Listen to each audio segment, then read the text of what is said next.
Change won't happen overnight, but she hopes that it's implemented come fall. In Raleigh, Willie Danley, WRAL News. And turning now to the Republican National Convention happening live right now. Former President Trump has just walked into Fiserv Arena. You see him there with the bandage on his ear as he is walking into a standing ovation with obviously his supporters. So happy to see him doing well after that assassination attempt on Saturday in Pennsylvania. There was a moment of silence also to begin with in honor of the man who lost his life during that rally. Republicans made it official today, making former President Trump the Republican nominee for president. You see him there flanked by his family members, also by his new vice presidential pick here. This is J.D. Vance, the Ohio senator. His son Eric Trump, though, made the announcement about him clinching the nomination. The Republican nominee for president of the United States of America.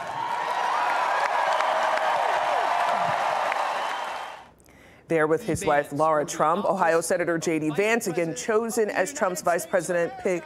NBC News reporting Trump called Vance to share the news just 20 minutes before making it public.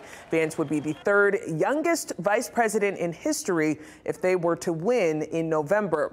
Now, North Carolina Lieutenant Governor Mark Robinson spoke at the convention tonight. He had this to say about the Republican nominee.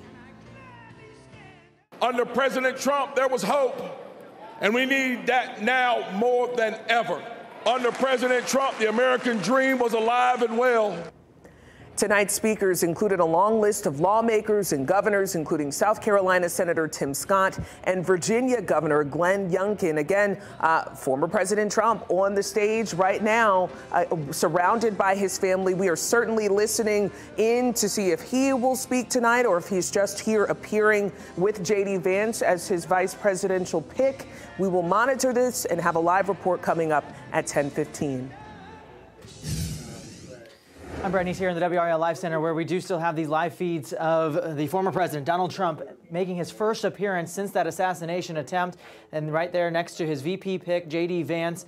And this is the wider look at the arena. Of course, he's up on the big screen right now as the first night of the Republican National Convention continues on here with all those speakers that we just mentioned. And we are going to monitor this and let you know if the former president ends up speaking there as his supporters continue to cheer him on after making this first public appearance since that assassination attempt. We also have some sound from an interview with the current president, Joe Biden, his exclusive interview with Lester Holt, the one-on-one that happened earlier tonight, where they talked about a wide range of topics, including the rhetoric on the campaign trail. Yeah, the term is bullseye. It was a mistake to use the word. I didn't say crosshairs. I meant bullseye. I meant focus on him. Focus on what he's doing. Focus on his policies. Focus on the number of lies he told in the debate. Again, back here in the WRAL Live Center, we will continue to monitor these live feeds out of Milwaukee and let you know if the former president does take the stage to speak. All right, Brett, thank you. Security at future political rallies is likely to be ratcheted up after what happened Saturday. That includes here in North Carolina. Planning for political rallies is already a weeks-long process. Former Wake County Sheriff Donnie Harrison has worked on advanced security for visits like these for decades. He says changes will likely hinge on the ongoing investigation into the shooting. They'll look at this closely and see what happened, see where the breakdown was, and we'll learn from it. Harrison says this will be a wake-up call for law enforcement and the public to shake off some of the complacency that can set in around events like this. We broke another record at RDU International today, hitting 100.